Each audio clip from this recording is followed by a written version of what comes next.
Today on Parts Hold, we are going to talk about a super hot topic in the industry. We're going to talk pay plans, specifically for parts managers. There will be a little bit of a conversation about parts employees as well. We're also going to talk about Cliff and how he's stayed married for 25 years, and much, much more coming up today on Parts Hold. We'll be right back.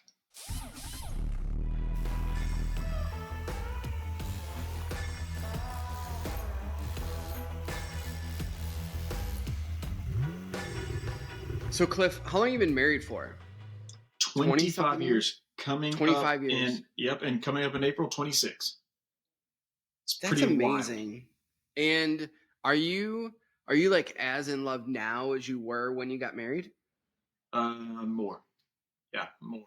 Now, in all fairness, there is always a difficult period. But I think now I'm more intentional about my love and I understand what it is. Are you really good about communicating it? My love or affection. Both. So that's two different things. Yeah, that's true.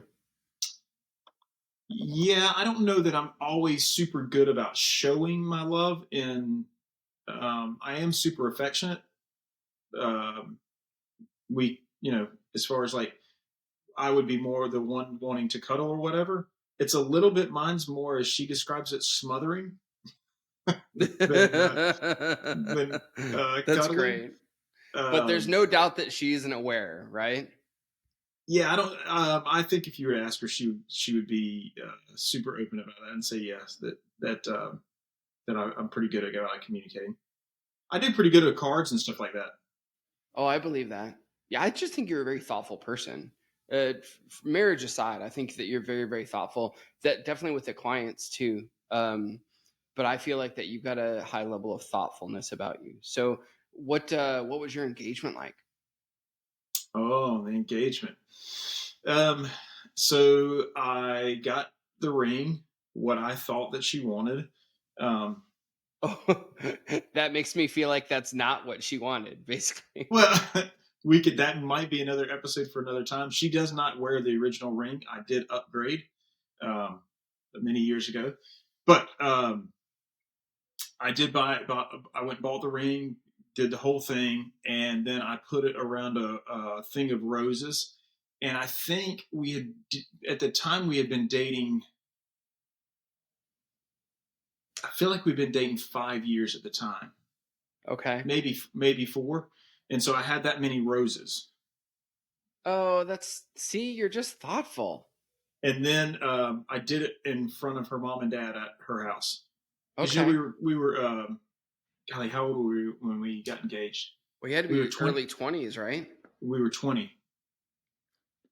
Yeah. Yeah, Wow. yeah, 20 years old. I think that's right. Maybe we were 21. Either way, yeah, because we got married at 22. So yeah, we were 21. Okay. But yeah, did it from in front of mom and dad. Super, super uncomfortable, maybe for some. Yeah. I had a pretty good relationship with her parents, or have a pretty good relationship with her parents still. That's great. Yeah, so Yeah. I'm thinking about popping the question. Oh, are you now? After years of being Oh, anti-marriage. wow. Yeah. Wow. We could dive in deep on that and figure out what changed, but I'm interested to hear more. Yeah. I Are you? stay tuned, but I'm starting to formulate the plan. Yeah. And do you already have a place in mind picked out? Sort of. Something with a view outside. So, There's plenty of those in LA. I would probably challenge you to be really, really careful about some of the views that you might see yeah, in because there's LA. some views you don't want to see in Los Angeles, Yeah, but yeah, you don't. they're contrary to popular belief, believe it or not, within a 30-mile radius of here, there are some really, really beautiful places. Breathtaking, almost, is what I would say. I would agree. That's one of the things that is super interesting about LA is the fact that you have the backdrop of the mountains from this, from as you're coming to the city down the highway, you see Yep. the backdrop of the mountains, and then the ocean's super close. So I'm sure there's tons of fantastic areas. I Yeah. I wouldn't do it in front of that pink wall either. Oh, that's funny. The one by Chris's house. Yeah, I don't know that Yeah, I'd do that one either. that's the selfie station. Yeah, so I'm just kind of kicking that around right now. So her birthday's coming up, but I know Would you that do it she on her really birthday? yeah, she really really wants to get married. I've been anti-marriage for a long long time, but um yeah, she's definitely somebody I could see myself kind of like the going through that last stage of life with. You know what I mean? Yeah, yeah, Is we're kind of nearing that middle-agedness because you and I are about the same age, yep. but yeah, so there's a lot of reasons I think it's a good idea. Do you think But as you get go ahead. older, as you get older, do you find the companionship just as valuable? Oh man, just as valuable. Yeah, at least just as valuable, maybe more. One of the things that I definitely find myself doing a lot of times, like if I'm out having an experience, let's say like with work or something like that, I often think that I wish I was sharing it with her. Yeah, So yeah, maybe that's changed a little bit as I've gotten older. Like the someone to share experiences with, I think is really fun. So yeah. it's I probably completely agree. Completely agree. so. Cool. So that's not completely like unrelated to what we're talking about today. I know it's a little bit of a stretch, it's a little bit of an abstract, but we want to talk about um, parts manager pay plans and essentially kind of the I think the punchline of it is knowing your worth as a parts manager. What do you think? Like the way that we've kind of talked about this? Yeah, I think. I mean, the conversation took place on the Facebook page between a handful of people, and they were kind of going back and forth. And one of the things that stuck out to me when I was reading everything was the fact that many people stated their pay plans, and the question that was asked was about pay plans and how to get a raise. And so I'd like to play that in there as well, and I think we will. And the other thing that was asked in there, or one of the things that was suggested in there, rather, was a statement about being responsible for expenses or expenses getting pushed on you that you don't have control over.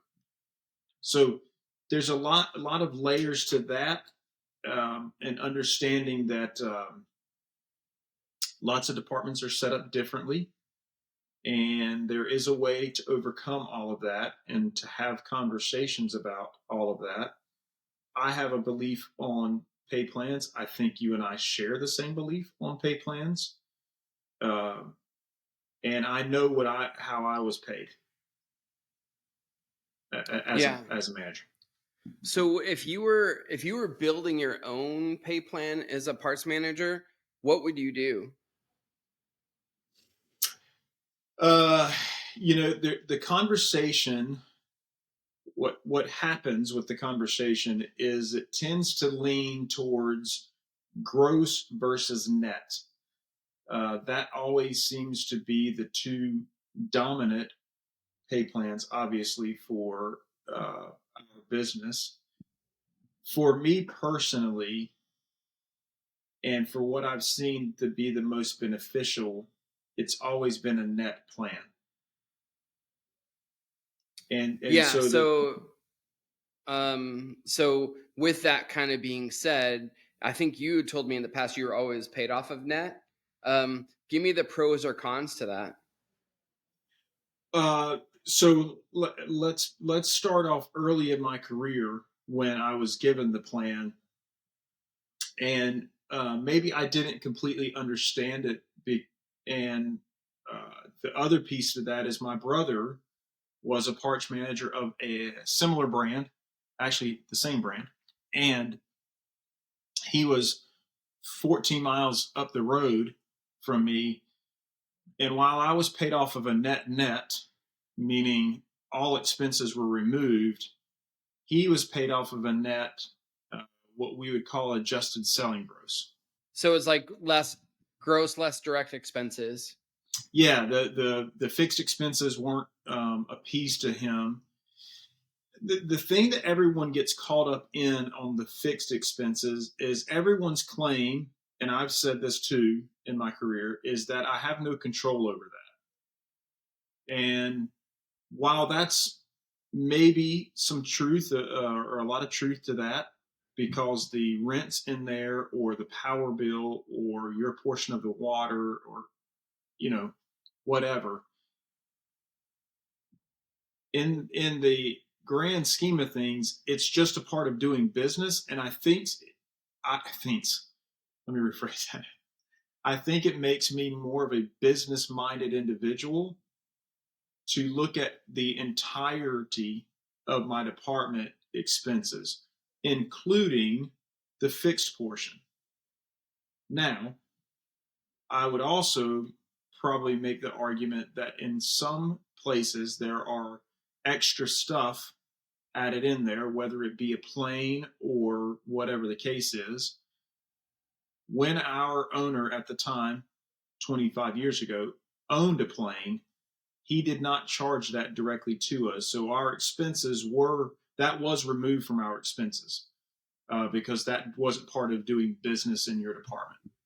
Oh yeah, I have a very different take on that. Oh, great. I'd love to hear. I just feel like if I was given control of the parts department, which I look at as a business, it would be reasonable that there are expenses of the business as a whole that would land and have to be divided between different businesses. So I think fixed expenses are just as important as covering fixed expenses are just as important as covering your direct expenses. It's just the nut that has to be cracked. So if the person that invested $30 million in the building has a jet that they want to attach to everybody else, I promise you that other businesses have it kind of allocated the same exact way. Yep. It's not just an automobile business, but the truth is that I have a nut to crack, and my job is to generate profit after expenses. And the financial statement doesn't care if they're fixed expenses or variable expenses. The net's the net. So the other thing that I really like about having for a parts manager a net pay plan is at the end of the day, when you really think about it, there's no lid on it. So and the more that, and this is something that you have to kind of bring up, the more you get paid on a net pay plan, the more your boss makes. So them writing you a big check is a good thing. There are worlds where if you're paid on gross profit or have a really high salary, you can make a lot of money in the department, not do well. And you never, as a manager, want to be in a situation like that, because then you're expendable. Completely agree with that. I think the more that you have managers under the gross pay plan, those are the ones that become a different microscope, a different lens that they're viewed under.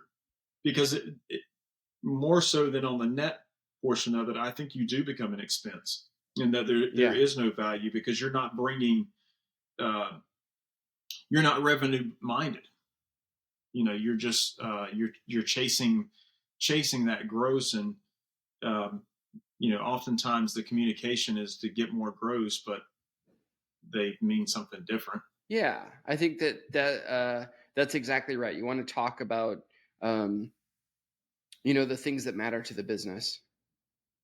And I think it makes you really, really conscious of all of that. I was super conscious of the phone bill and the water bill and the rent factor and taxes, and like you just approach things from a different mindset than at a gross pay plan, where you're not, to a degree, well, completely, you're not responsible for anything. um, and there's just not a you're not generating there. So for me, net, every day, all day, 6 days a week. What other components would you have? um, I think I would. So now we're moving a little bit to a different area to me. in a sense that it becomes more a conversation of how do I generate a raise for myself? How do I approach that? And I think there's a couple things. Number one, growth of the department, overall growth, whether it, as we've often talked about, wholesale, retail, websites, whatever. I think that becomes more of a conversation, not on a pay plan, but how do I generate myself a raise? And I think that Oh conversation yeah. has to be So reflecting on same growth. pay plan, you just make the numbers bigger, right? I think there Yeah. has to be a portion of that. So that's one. The other component, which goes hand in hand with that, is the ability to forecast a business model, forecast the numbers and the gross percentages by line, forecasting an expense structure, and being able to obtain those things. Okay. So what are your thoughts on CSI? I think parts department plays a huge role in CSI. The thing that I struggle with CSI is a measurable reflection on the department. Um, but I love the idea of them being tied to it because oftentimes parts department's kind of outside looking in, saying we don't have no connection to CSI. You know why I'm a huge proponent of CSI for parts managers? Is because every time I go into a store and I know that the parts manager's paid off of CSI, what do you think the special order parts bin looks like? A special order parts bin in those stores is clean. So they do have a vote in the customer satisfaction, in Mm-hmm. my opinion. And the truth is that they do a better job. So the stores that are paid off of CSI, the special order bin is clean. What do you think their desire to try to fill an order is in relation to, oh, I ordered it, it'll be here in a week? Super, super efficient. So all I'm doing is trying to create proactive customer experiences.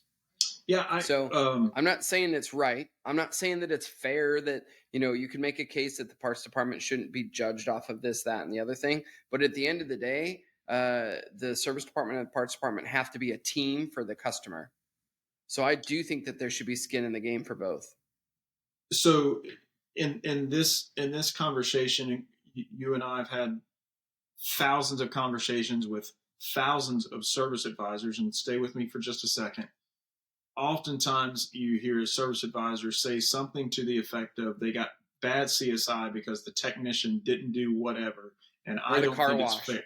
Yeah, and I don't think it's fair as the service advisor that I get penalized for what they did or didn't do, and I don't have any control over it. So I definitely see where the same could be said for the parts manager saying I have no control over it, um, and just throwing their hands up in the air. So I also had written down a focus on efficiency.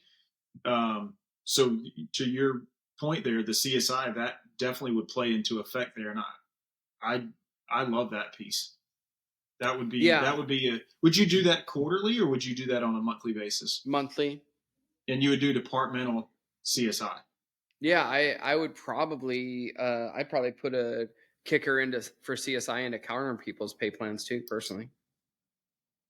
like that too. Yeah, like that too. And then the other thing that I would do is an inventory component of sorts. So when I think about um, inventory, I think about obsolescence, about write offs. When you do a physical, how much how off is it? So the turn. There's a whole lot of variables in there that you could do where you could do some sort of a bonus of sorts too and include that in a pay plan. I definitely love the idea of the bonus portion of that.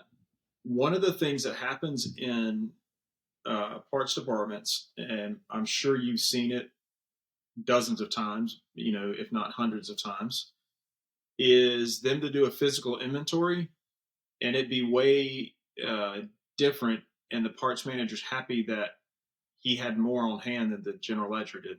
And so when you talk about a bonus in there, it makes them be really, really focused on making sure those numbers are not different one way or the other. Because again, a lot of parts managers feel that their job is to generate, and I have a belief on this, to be honest with you. Maybe this is another episode or another conversation for another time, but they feel like that's a way to generate revenue by having an excessive inventory. Oh, I would never think about it like that. That's crazy. There's a lot of folks out there that do, and so when you're paid off a gross in that manner, because that inventory adjustment comes back in, and some folks have been paid off of that kind of thing. Uh, some of the places I've seen in the past, Yeah, but you want to be above board, I think, at the end of the day, right? yeah, well, I think it just makes you super focused on ownership of the inventory and making Yeah. sure that it's clean and uh, its obsolescence is low and manageable, and all those things are, whether it's you're phasing out the stuff or whatever the case is, it makes you super super focused on there. The other thing with the inventory component, it plays into the CSI. So I just thought about that when you said it. Like, the whole inventory thing plays dead on the CSI. So all these things kind of go together. Yeah, I think that that's the key, is to do a thing where the outcome is that we do better business. That's how the pay plan should kind of be built. Yeah, Like, so those things being woven together is the right thing. So kind yeah, of thinking about this as we kind of are getting ready to close it up. Like, if you're a parts manager and you're not happy with the amount of money that you're making, is I would go back, and I would, Cliff and I were actually both talking about this earlier. He and I have never really gone in and asked for a raise, but if I was going to go into my general manager and talk about my pay plan, I would have ideas. If I'm trying to make more money, I would say I want to earn more money, not get paid more money. And I would make it about the house winning. yes. And all of the stuff that we're talking about is that if the house wins, the parts manager wins. And then once you get your pay plan set where it's supposed to be, everything else should fall in line too. Like, I think that's the big thing with pay plans for parts departments, is that if they reward mediocrity, you'll never have a really successful parts department. Yeah, and on a personal level, like, this is a way that I can control the outcome. Yeah, so you put all the chips in your thing, right? So you're Yeah, you're the one that um, you're the one that wants to take the last shot as the timer's going off in the basketball game. Not that you that's would ever great. play a basketball game, and nor would I ever let you make the last shot. Just to let you know. But One- but you kind of get my point, right? You Yeah, want to be the one with the ball. yes, absolutely, 100%. Cool, I love it. Well, I think that kind of sums it up. So really good conversation about parts manager pay plans, and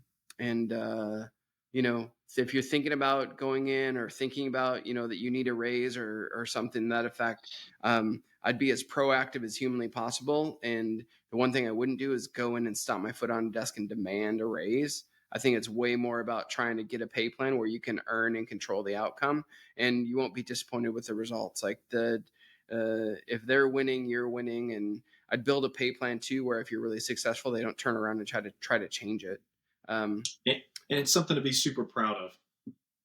yeah, do something where you go home or you get that paycheck and you're like, I earned this thing. Yeah, That's great. it's great. All right, cool. So we look forward to seeing you all next time. Thanks so much for tuning in today on Parts Hold. Here to fill the order.